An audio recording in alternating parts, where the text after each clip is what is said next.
오늘도 살dom의 은혜로 예배 자리에 나오셨습니다. 예배 자리 가운데 하나님의 더 축복하심이 말씀을 통해서 임하기를 다시 한번 소원합니다. 사랑의 교회 오정현 목사님이 지은 돌보심이라는 책 속에 지금의 고난이 진짜라면 내가 받을 상급과 영광도 진짜다. 지금 고난받은 것이 나에게 정말 사실이라면, 나에게 현실이라면 그 언젠가 상급과 영광도 사실이 될 거다. 이런 얘기를 했습니다.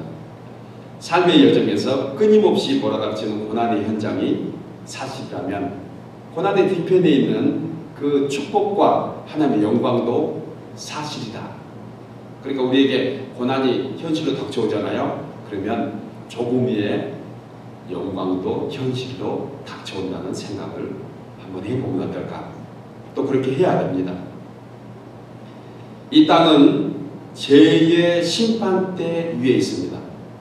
누구나 할 것 없이 다 죄인이기 때문에 매일의 삶, 숨 쉬는 것조차도 사실은 우리가 참 심판대 위에 있는 모습일 수 있다는 것이에요. 그럼 어느 한순간도 고난이 없이 사는 사람은 아무도 없다는 의미입니다. 고난은 그저 착하게 산다고 해서 면제되거나 피해지는 것도 아닙니다. 나만 착하면 되지 이렇게 한다고 해서 고난이 없어지는 것은 아니라는 거지.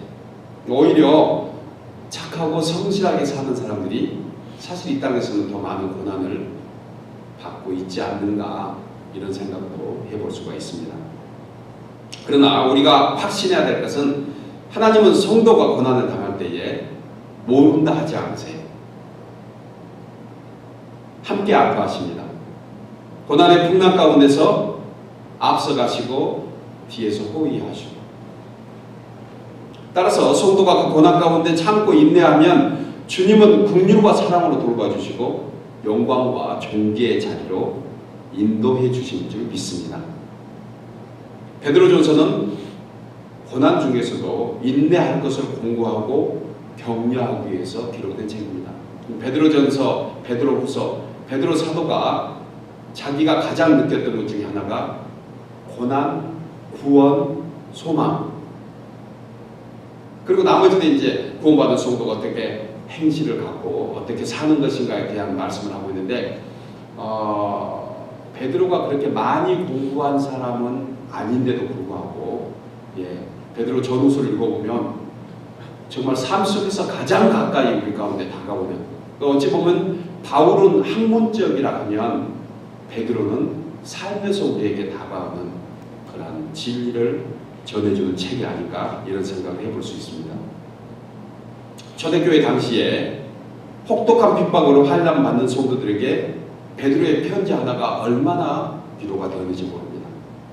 특별히 불같은 시험, 그 불같은 시험 가운데서도 갑옷을 입으라고 얘기합니다. 그리고 믿음을 지키라고 베드로 사도는 우리에게 권면해주고 있습니다. 이처럼 베드로전서는 오늘날 성도된 우리가 어떤 고난 가운데 있든지 그 속에서 기쁨을 찾고 인내하라는 것이에요. 그리고 구원의 날이 곧 다가온다. 마지막의 날이 곧 다가오니까 그날까지 낙담하지 말고 믿음 굳게 지키라. 그래서 베드로 사도의 서신을 소망서신이다, 이렇게 표현도 할 수가 있습니다. 여러분, 만약 성도로 가면서 받은 고난이 없다면 아예 믿음이 없든지 아니면 신앙생활 잘 못하고 있다고 생각하면 됩니다. 그러니까 고난이 있다 하면 신앙생활 잘하고 있다고 생각해야 돼요. 베드로 사도가 우리에게 주는 가장 대표성 있는 말씀이 그겁니다. 나는 왜 이렇게 고난이 많지? 그러면 신앙생활 잘하고 있구나라고 생각해야 된다는 것이에요. 고난과 고통과는 다릅니다. 그래서 사도 바울은 로마 교회 성도들에게 우리가 환난 중에서 즐거워하나니, 환난은 인내를, 인내는 연단을, 연단은 소망을 이룬 줄을 알라고 말합니다. 이처럼 성도에게 고난은 오히려 삶의 소망입니다. 감사의 조건이 되어야 합니다. 따라서 성도에게 현재 임하는 고난은 단순한 고통이 아니라 감사의 조건이고 장차 나타날 영광과 좋게 비교할 수 없는 것입니다. 여러분, 우리 가운데 고난이 있으십니까? 아직도 많은 기도 제목이 있으신 줄 생각합니다. 그 기도 제목들은 하나님께서 응답 주시려고 하는 기도 제목들이에요. 그러니까 축복이라는 것입니다. 그러면 성도가 이 고난 가운데 어떻게 영광의 축복을 누릴 수 있는가, 우리 함께 세 가지로 말씀을 나누려고 합니다. 첫째로, 성도에게 닥치는 불같은 시험을 이상하게 여기지 말아야 돼요. 불같은 시험이 있다는 것을 말하고 있습니다. 본문 12절에 사랑하는 자들아 너희를 연단하라고 오는 불시험을 이상한 일 당하는 것 같이 이상히 여기지 말라. 이 말씀 속에서 우리가 미처 지나갈 수 있는 말씀이 뭐냐면 사랑하는 자들아예요. 사랑하는 자들아. 만약에 이 불같은 시험이 우리에게 심판이다, 아니면 뭘 잘못해갖고 징계다 이러면 사랑하는 자들이라고 단어를 베드로가 안 쓸 겁니다. 그러잖아요.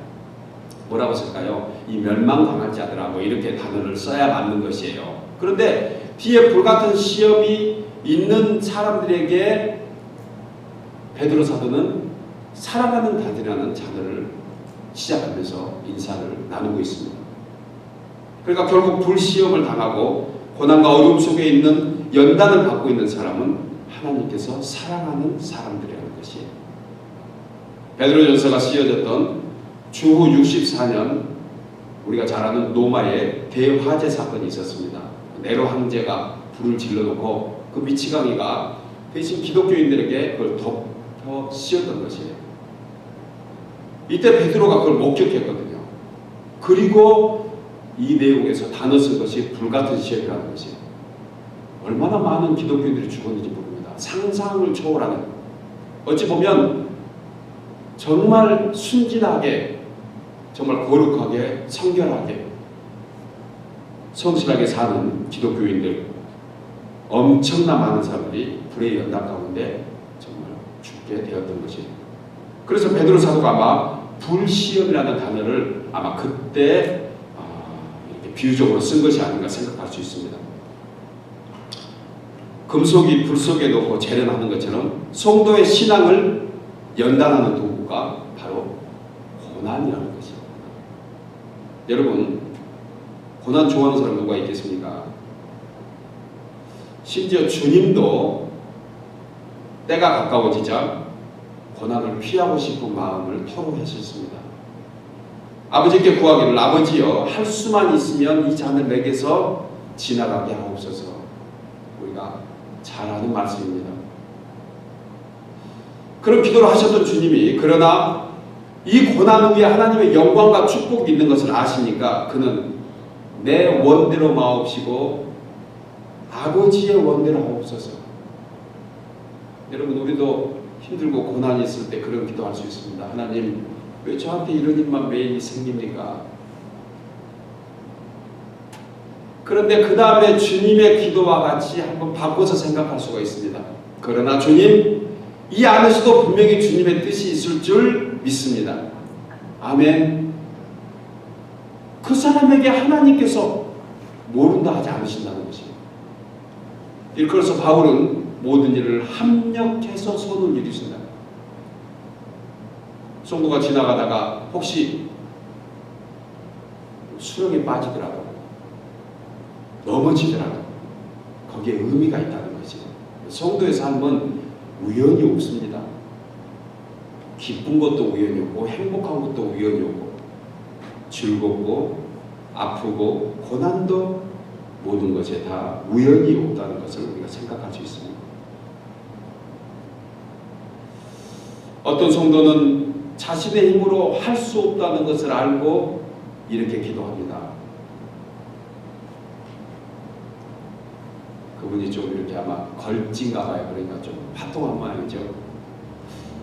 아버지의 원대로 하옵소서 이렇게 해야 되는데 이 사람은 좀 화통한 사람이라 하나님께 직설적으로 아버지 마음대로 하세요. 아버지 마음대로 하세요. 왠지 마음에 와 닿더라고요. 아버지 마음대로 하세요. 아마 이게 아버지의 뜻대로 하옵소서라는 주님의 기도를 아마 요즘 새로운 버전으로 바꿔서 한 것이 아닌가. 아버지 마음대로 하세요. 이것은 불신이 아니고 불신앙이 아닙니다. 아버지의 뜻대로 되기를 원합니다라는 고백이에요. 우리도 가끔 삶 속에서 고난이 닥치고 어려울 때 그런 기도하면 어떨까요? 아버지 원대로 하옵소서. 여러분, 고난은 사람을 외롭고 두렵게 합니다.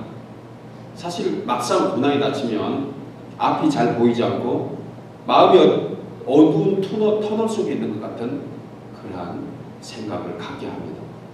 그러니까 갑자기 밀어닥치는 고난 때문에 이 감당하지 못하면 사실 자살하게 되는 이유도 바로 그것이 아닌가 생각할 수 있어요. 인생을 많이 살면 살수록 자살에 대한 충동을 받은 사람들이 꽤 많이 있대요. 예, 우리 가운데 그런 분들 안 계신지 생각하지만 의외로 요즘 이 시대에 아주 그 마음속에 그런 그 프레셔가 오면 감당이 안 돼서 해소가 안 돼서 한순간에 그런 마음을 갖게 된다는 것이에요. 정말 그럴 수 있습니다. 하지만 이 모든 것이 어둡고 좌절이라 하더라도 고난 뒤편에 있는 걸 생각하면 넘어갈 수 있다는 것이에요. 믿는 성도에게 그것이 해답인 줄 믿습니다. 그리고 고난 뒤편을 봐야 돼요. 고난 뒤편. 하나님께 인정받게 되는 것은 고난의 뒤편에 있는 축복을 생각하는 사람이 인정을 받을 수가 있습니다. 그때 신앙이 생기잖아요. 19세기 미국의 복음주의 목사님이신 알버트 벤자민 심슨이라는 분은 고난은 하나님이 검은 보자기에 싸서 보내주신 변장된 축복이다. 고난은 검은 보자기와 같다고 얘기합니다. 여러분, 검정 보자기 한번 생각해 보십시오. 색이 어둡잖아요. 가까이 하고 싶지 않습니다. 우리가 선물을 포장할 때 가장 밝고 가장 화려하고 예쁜 포장지 쓰는 것 우리 잘 알잖아요. 검정색 포장지를 쓰는 사람 없을 것입니다. 선물하는 사람은 거의 밝은 색을 합니다. 그런데 고난이라는 그 축복 뒤에 있는 그 상자에는 검정색 포장지로 포장해서 오자. 의미가 있습니다. 알버트 심슨 이 목사님이 아주 깊은 묵상 속에서 이 말씀을 한 것이 아닌가. 여러분, 고난 임할 때 검정색처럼 어둡지만 인내를 가지고 고난이라는 검정 도자기를 펴보면 그 속에 보석이 담긴 것을 발견하게 된다는 것입니다. 사랑하는 여러분, 시험지는요 받을 자격이 있는 사람에게만 줍니다. 초등학생에게 대학생들이 보는 시험지 줄 리가 없어요. 그렇잖아요. 초등학생은 초등학생에게 합당한 시험지를 줄 거고 대학생은 대학생에게 마땅한 시험지를 줄 것입니다. 그러니까 그 고난이라는 시험지가 나한테 닥쳐오면 이거 내가 감당할 수 있다고 여겨지니까 주는구나 라고 생각해야 돼요. 이게 바로 축복입니다. 우리가 학교 진급하더라도 승진시험을 보더라도 평사원에서 대리에서 과장으로 이렇게 진급할 때도 다 거기에 합당한 시험을 패스해야 되잖아요. 나 시험 안 본다고 하면 진급 안 하는 것은 뻔한 거 아니겠습니까? 우리가 때로는 신앙생활 하면서 어느 시험지를 그냥 버리는 거예요. 그냥 안 받는 거예요. 그 시험을 이기면 그 다음에 고난의 후에 축복이 있는 것을 생각해야 될 텐데 그 시험을 그냥 불평하고 원망하는 것으로 끝내버린다 하면 정말 그것에 우리는 축복을 누리지 못할 수 있다는 것이. 여러분들은 무슨 시험을 요즘 받고 계십니까? 무슨 시험지가 있으십니까? 합당한 시험지인 줄 믿으시기 바랍니다. 능력 주시는 자 안에서 모든 것을 할 수 있다. 우리 신앙의 여정도 그렇습니다. 믿음의 시련과 연단을 하나님의 축복이고 영광인 줄 믿습니다. 두 번째로 성도가 그리스도의 이름으로 치욕을 당하면 복이 있습니다. 본문 14절에 너희가 그리스도의 이름으로 치욕을 당하면 복이 있는 자로다.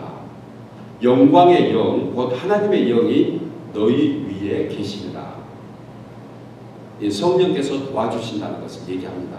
영광의 영. 하나님의 영이 고난받는 자 위에 임하게 된다는 것이. 우리가 알든 못하든 모르든 세상은 예수 그리스도를 대적하는 그런 장소입니다. 세상은 예수님을 흔쾌히 받아들이는 곳이 아니에요. 그런데 우리가 그 세상 속에 살고 있잖아요. 그 세상 속에 살고 있다는 것은 예수님을 대적하는 그 자리에 우리도 있다는 것을 바로 얘기하고 있는 것입니다. 믿는 자들에게 핍박이 있다는 것이에요. 종말의 때가 가까워질수록 더해질 것입니다. 그러므로 성도가 믿음을 갖고 산다면 분명히 핍박받고, 오늘 개역 개정은 치욕이라고 했는데 한글 성경에서는 욕을 당한다 이렇게 설명을 하고 있습니다. 그러니까 욕을 듣게 된다는 것이죠. 손해봐야 된다는 것입니다. 참아야 된다는 것이에요. 악한 말을 듣게 된다는 것입니다. 마태복음 5장 11절에 나를 인하여 너희를 욕하고 핍박하고 거짓으로 너희를 거슬려 모든 악한 말을 할 때에는 너희에게 뭐가 있다? 복이 있다. 복이 있다.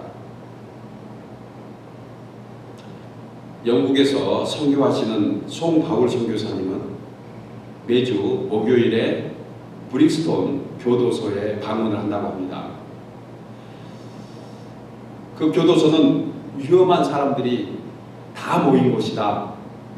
그의 그 선교 보고에서는 그렇게 기록을 하고 있더라고요. 그런데 하루는 브릭스톤 역 앞에서 전도를 하고 있는데 동양인이 전도를 한다는 이유 하나 때문에 영국 백인이 그 바울 선교사님에게 침을 뱉은 거예요. 그것도 그 선교 보고 책에 보면 가래침을 뱉다 이렇게 되어 있습니다. 아니 지나가다가 그냥 안 들으면 되지, 복음 듣기 싫으면. 그 복음 전하고 있는 그 선교사님에게 뭐 생판 알지도 못하고 보지도 못한 그 사람에게 아무 상관도 없잖아요. 그런데 그냥 가르침을 뱉는 것입니다. 그때 선교사님은 이런 마음이 들었대요. 순교의 사명으로 살아가는 자신에게 가르침은 아무것도 아닙니다. 순교가 뭡니까? 죽을 각오로 살아가는 사람에게 까짓 그것 정도야. 제가 이 글을 잠깐 읽으면서 이런 생각이 들더라고요. 만일 우리 모두가 다 정말 9988 234 하기를 바랍니다. 99세까지 팔팔하게 살다가 2, 3일 앓다가 그냥 4일 되시면 뭐 주님께 불려가시든지 아니면 소생하시든지 9988 234 하기를 주님으로 축복합니다. 그러니까 강건하게 사십시오. 그렇게 사시기를 바랍니다. 그런데 그렇게 강건하게 살아야 되기를 원하지만 여러분 모두가 다 그러지 못해요. 갑작스러운 일로 인해서. 만약에 무슨 일로 인해서 어느 우리가 눈을 못 떴다고 하면 오늘 우리가 사는 것이 얼마나 행복입니까?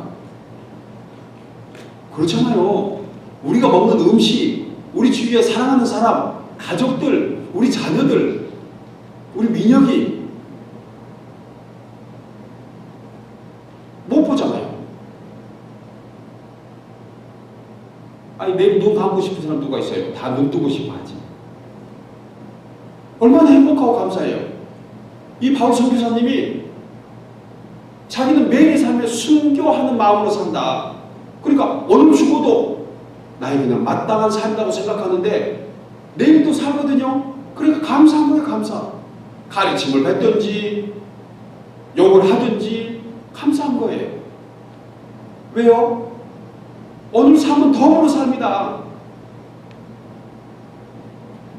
할렐루야. 오늘 삶은 덕으로 사는 것이다. 이 바울 선교사님이 그런 생각을 늘 하고 살았다는 거지.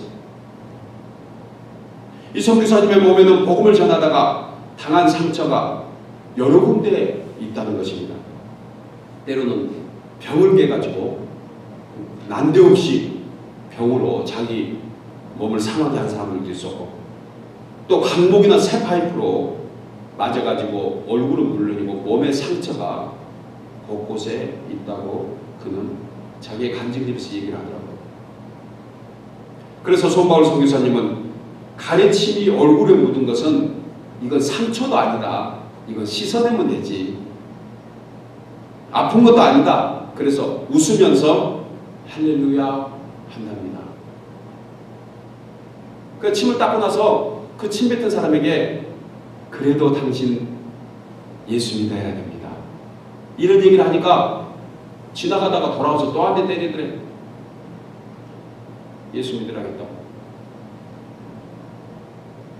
자신이 가르침을 받았으면 기분이 나빠야 될 텐데 오히려 할렐루야 하면서 미소를 지으니까 백인 영국인이 더 화가 나서 카야 그렇게 카야가 무슨 뜻인지 뭐 가르침을 만들어내려고 그런지 아니면은 그 나라의 방언인지 카야 하면서 더 많은 가르침을 받더랍니다. 손바울 선교사님은 그때마다 그렇게 가르침을 받으면서도 기분이 나빠야 할 텐데 내 안에 평강과 기쁨이 있는 것을 오히려 감출 수가 없었다. 기분이 나빠지지 않는데 어떻게 억지로 기분 나빠하냐. 자기는 가르침을 받을 때마다 기분이 좋다는 것이에요. 왜요? 예수 그리스도의 이름으로 욕을 당하면 그것이 축복인지 아니까. 예수님 때문에 내가 좀 고생하고 수고하고 내가 좀 뭔가 힘들면 그게 축복인지 아니까. 예수님한테 하나 드리면 하나님께 하나 바쳐드리면 30배, 60배, 100배로 나에게 오니까.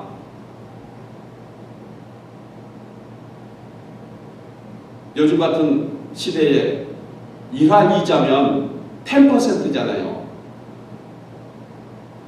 그러니까 10부이자죠. 우리말로 하면 10부이자 엄청나잖아요. 그런데 100개 주면 10개 온다는 얘기가 10부이자 맞죠? 10개 주면 하나 온다는 거죠? 10개 주면 11개 온 거 10부이잖아요. 10부이자 목숨 걸고 뭐 제가 뉴스 듣기로는 저축은행에다가 냅다 다 넣어가지고 뭐 못 받니 어쩌니 그런 얘기 많이 듣잖아요. 그 일할 기자 때문에 목숨 걸고 왔다 갔다 하는데 우리 주님께 드리는 것을 하나 드리면 30배 온다니까요. 아멘. 30배, 60배, 100배로 오는 그것을 이 손바울 선교사님은 분명히 깨닫고 알고 있었던 것이에요. 그러니까 얼마나 좋은지 몰라요. 가서 뺨 한 대 더 때려주라고 얘기할 정도라는 것이에요.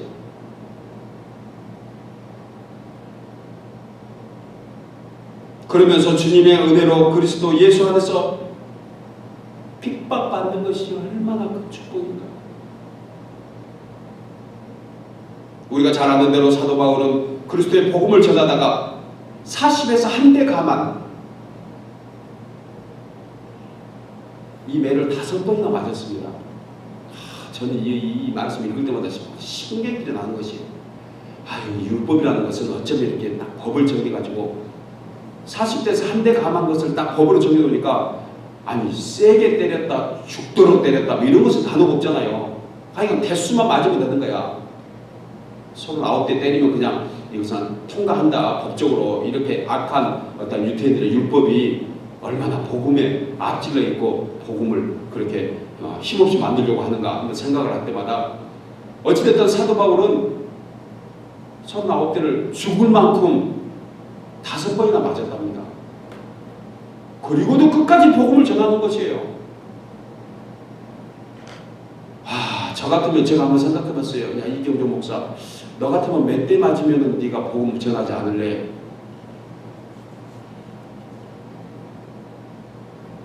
이 시대에 많은 사람들은 예수 믿는다고 아니면 신앙생활 한다고 아니면 교회 때문에 아니면 무슨 이유 때문에 뺨 한 대 맞고 아니면 뺨 안 맞고 욕 한 번 들어도 그냥 막 속에서 우라통에서 자고 한 3박 4일 잠을 못 할 텐데 바울은 40에서 한 대 감한 매를 5번 감옥살이 수차례 당했고요. 채찍맞고 물 한 모금으로 피니를 때웠던 사도 바울.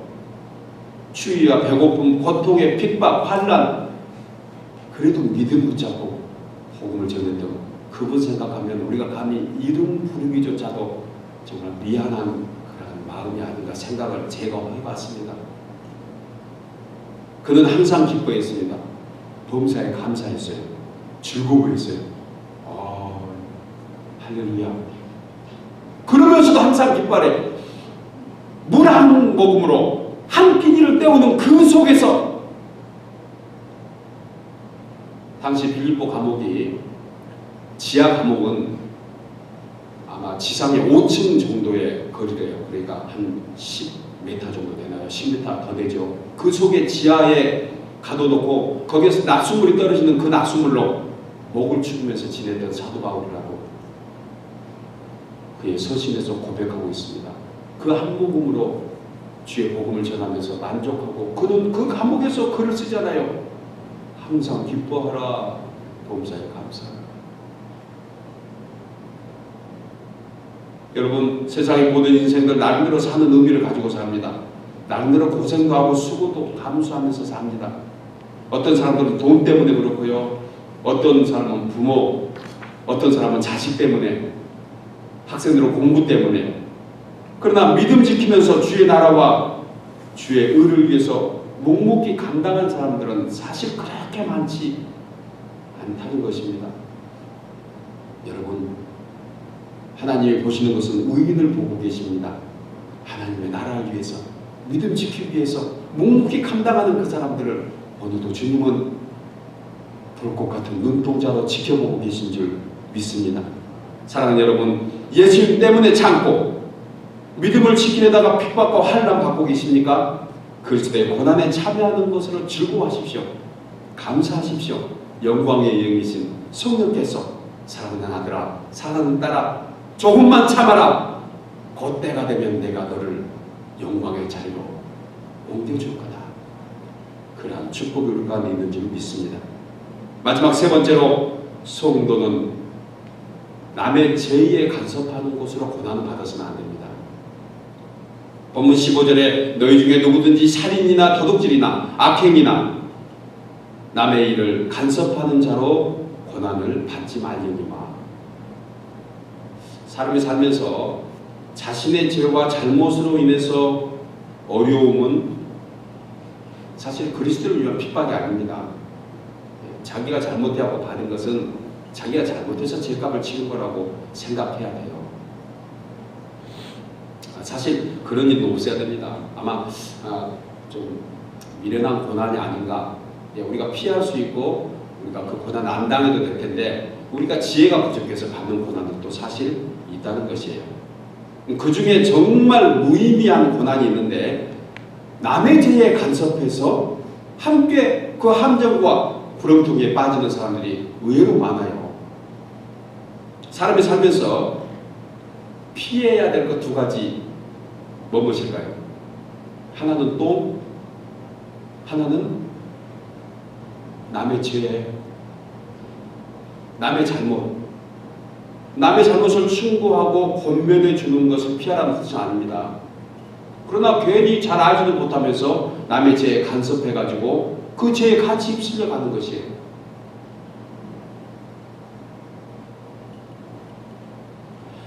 가랑잎에 불붙기라는 말이 있습니다. 성질이 급하고 마음이 좁은 사람을 가르쳐서 하는 속담이에요.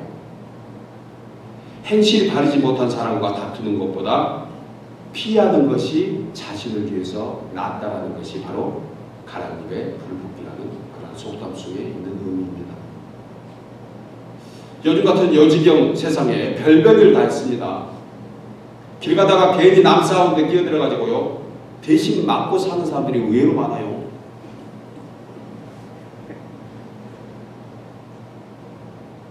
꼭 싸움에 끼어드는 사람은 꼭 끼어듭니다. 이상하죠? 남이 괜히 불평하고 원망하는 그 속에 본인이 끼어든 거예요. 괜히. 그래서 이렇쿵 저렇쿵 같이 말 듣고 하다 보니까 거기에 같이 휩쓸려 가는 것입니다. 분위기 맞추다 보니까 결국 자신도 죄에 오염되어서 휩쓸려가는 인생들 우리 주위에 굉장히 많습니다. 재밌는 그 얘기 하나 생각나서 말씀해 드릴까요? 시골에 칠순잔치를 하는데 칠순잔치 주인공이 칠순잔치를 하는 아버님이잖아요. 지금 할아버님이잖아요. 칠순잔치 한다고 딱 앉아 계시는데 아마 두 형제가 좀 다툼이 일어났나 봐요. 다툼이 일어나니까 이 아빠가 칠순잔치 자리에 딱 그 걸려면 잔치상 앞에 딱 앉아 계시다가 두 형제가 싸우니까 괜히 화가 나는 거예요. 불 같았나 보죠. 아마 가랑잎에 불이 붙었나 봐요. 그러니까 그 잔치상 그 좋은 자리를 뒤로 하고 앞에 형제들이 싸우는 데 가서 괜히 동생한테 그 막내 아들한테 너 이 녀석아 너는 왜 형이 얘기하는데 너는 그러는 거야. 이렇게 하는 거예요. 우리가 어릴 때 가만히 보면 무조건 뭘 잘못하면 어릴 때는 형만 꾸지람해요. 동생 꾸지람하는 부모 없습니다. 그렇잖아요. 무조건 형이 잘못이야. 동생도 하나 못 봐. 동생도 하나 못 해. 그런데 좀 크면은 반대예요. 크면은 무조건 형이 잘한 거야. 우리 장남이 저거, 우리 아들이 저거. 그래가지고 동생이 그 잘못도 없는데 무조건 잘못했다고 얘기하는 그 할아버지 속성이 있었나 보죠. 그러니까 이 작은 아들이 그 얘기 듣고 나서 도저히 잔치집인데도 불구하고 아버님이 칠순잔치인데 갑자기 화가 나니까 아버지는 아직도 못하면서 나한테 왜 그러지라고 하냐고 갑자기 얘기하니까 이 잔치집이 썰렁해지잖아요. 그러니까 가랑잎에 불이 붙었는지 이 칠순잔치 주인공 되는 할아버지가 화가 나가지고 나 이놈아 너는 오직에서 빼버릴 거야. 넌 나가 있는데. 아니 두 형제가 싸우고 그러면 가만히 놔두면 해결될 텐데 괜히 나서가지고 잔치상 다 엎어버린 거예요.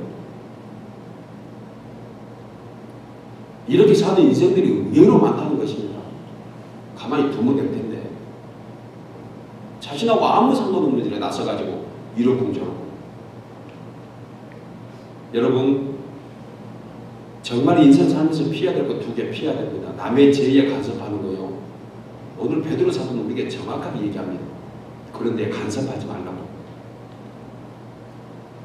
말씀을 준비하다가 속담 몇 가지를 제가 봤는데 개 못된 것들 들에 나가서 지는다. 자기의 할 일은 하지 않고 쓸데없는 짓 하는 사람을 가르친다는 말이에요. 대단히 죄송합니다. 제가 자꾸 똥 얘기해서. 속담이니까 똥 묻은 개가 겨 묻은 게 나무란다. 자신의 결함은 생각하지 않고 남의 약점만 캐는 사람. 예수님은 마태복음 7장에서 비판을 받지 아니하거든 비판하지 말라. 어찌하여 형제의 눈 속에는 티는 보고 내 눈 속에는 들보는 깨닫지 못하느냐.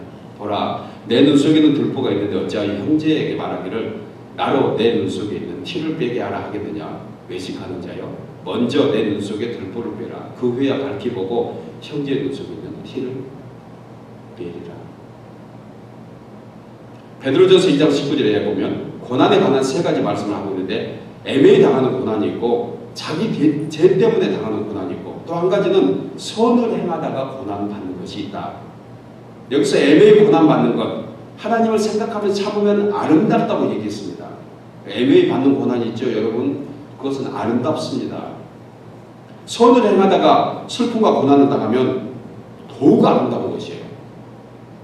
그런데 만약 죄가 있어서 매를 맞고 참으면 그것은 스스로 자초한 고난이므로 하나님께 아무 칭찬이 없으리라. 여러분 하지만 예수님 때문에 당한 고난, 당한 핍박, 하나님의 뜻에 순종하다가 당한 핍박이나 선을 행하다가 당한 고난이 있습니까? 이런 여러 가지 핍박은 받으면 받을수록 아름다운 줄 믿습니다. 왜냐하면 초대교회에 핍박했을 때 성도들이 더 깊은 신앙으로 살고 축복받았던 거죠. 하나님께서 그 마음속에 평강의 은혜를 주셔요. 하늘아버지가 유료해 주십니다. 그리고 더 복되고 귀하게 사는 삶이 되는 줄 믿습니다. 여러분 사실 성도에게 있어서 앞으로는 더 많은 핍박이 있을 수 있습니다. 믿음을 지키며 산다는 것 결코 쉽지 않을 거예요. 우리 자신의 잘못과 실수와 연약함으로 말미암아 절대로 고난당하지 마시기 바랍니다. 우리의 잘못으로 인해서 고난당하지 마십시오. 그러나 남의 잘못에 괜히 끼어들어서 고난 자초하지도 마십시오. 그러나 예수님 때문에 받는 고난 여러분 찾아서 고난 받으십시오 하면은 제가 너무 강하게 어필한 것 같지만 피하지 마십시오. 예수님 때문에 받는 고난이 축복이고 영광이 되는 줄 믿습니다. 이제 말씀을 맺겠습니다. 한국의 김양재 목사님이 지은 보석이라는 책에 보면 고난에 대해서 이런 글이 있습니다. 고난을 당하면 자기 수준을 알게 됩니다. 세상의 모든 좋은 환경보다 하나님 안에서 나쁜 환경이 오히려 축복입니다. 내가 고난당할 때 최선의 위로는 나의 고난을 통해서 하나님의 일을 하는 것입니다. 사람은 자신의 고난을 선택할 권한이 없습니다. 사람의 고난은 하나님께서 하나님의 때에 가장 아름답게 주시는 것입니다. 누구든지 육신이 무너지지 않으면 영이 세워질 수 없기에 하나님은 이 사람에게는 자녀의 고난, 이 사람에게는 돈의 고난, 저 사람에게는 남편의 고난, 이 사람에게는 병의 고난이 필요해서 적절하게 주십니다. 고난이 없다고 자랑하지 마세요. 예수님을 안 믿는데 하는 일마다 잘 되면 고난 없는 인생이 오히려 두려움으로 바뀌게 됩니다. 믿음 때문에 고난을 많이 당할수록 하나님께서 나의 뿔을 높여주십니다. 그 이유는 그 고난을 통해서 예수님을 만났기 때문입니다. 내 고난이 다른 사람을 살리는 약재료가 되어야 합니다. 내가 고난당한 만큼 내 자녀를 축복하십니다. 인생의 시기마다 사람을 의지하지 말라고 고난을 주십니다. 여러분 현재 고난 중에 있으십니까? 낙심하지 마십시오. 오히려 힘을 내십시오. 하나님이 고난을 주신 것은 사랑하지 않나서가 아니고 하나님이 너무 많이 사랑하시기 때문입니다. 본문 16절에 만일 그리스도인으로 고난을 받으면 부끄러워하지 말고 도리어 그 이름으로 하나님께 영광을 돌리라 했습니다. 십자가의 여러 가지 의미 가운데 저는 오늘 말씀을 생각하면서 두 가지를 생각해 보았습니다. 고난과 영광이다. 십자가 보십시오. 만약에 위로가 고난이면 옆으로가 영광입니다. 반드시 만나고 지나가는 겹친 곳이 있다는 것입니다. 고난과 영광은 결코 따로 있는 것이 아닙니다. 반드시 더해집니다. 고난과 영광을 어깨에 메우십시오. 저건 더하기 표시가 아니고 곱하기로 바뀌게 됩니다. 고난 받은 만큼 영광도 더 클 것입니다. 이같이 성도의 고난은 장차 나타날 영광입니다. 우리에게는 담대함이 필요합니다. 그리스도만 바라봐야 합니다. 선한 행실로 믿음을 지켜나가십시오. 사랑하는 여러분, 고난은 가장 허술한 포장지로 쌓인 축복이라고 했습니다. 우리가 불같은 용광로의 시험을 통과하는 순간 주님을 경험하게 될 것입니다. 풀무불 속에서 던져진 다니엘과 세 친구가 주님이 함께하는 것을 본 것처럼 시련과 고통과 소망 가운데서 주님이 함께해 주실 것입니다. 불같은 고통 속에서 산 소망으로 기뻐하십시오.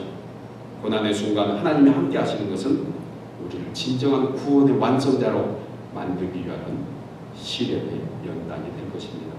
이 고난에 참여함으로 하나님의 축복과 영광을 부리는 우리 모두 되기를 주의 이름으로 축복합니다. 기도하겠습니다.